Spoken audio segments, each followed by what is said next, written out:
Hi everyone, today I will show you how to turn off or disable your Windows Defender temporarily or permanently.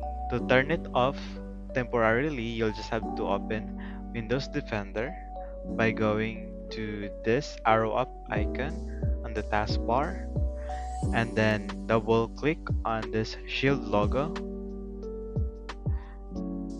and then on this window let's maximize the window. Then click Virus and Threat Protection.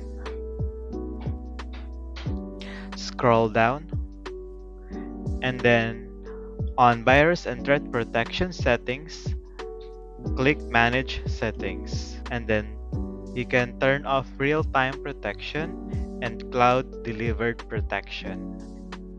And that's how you disable it temporarily. Let's just turn this back on. Now, to permanently disable your Windows Defender, type Window R, reach Edit, enter, a new window will appear, and then go to this location, right-click Windows Defender, and select 32-bit value. It doesn't matter if your OS is 32 or 64-bit, just select 32.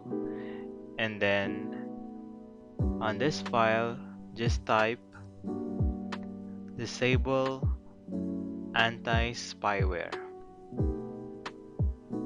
Enter,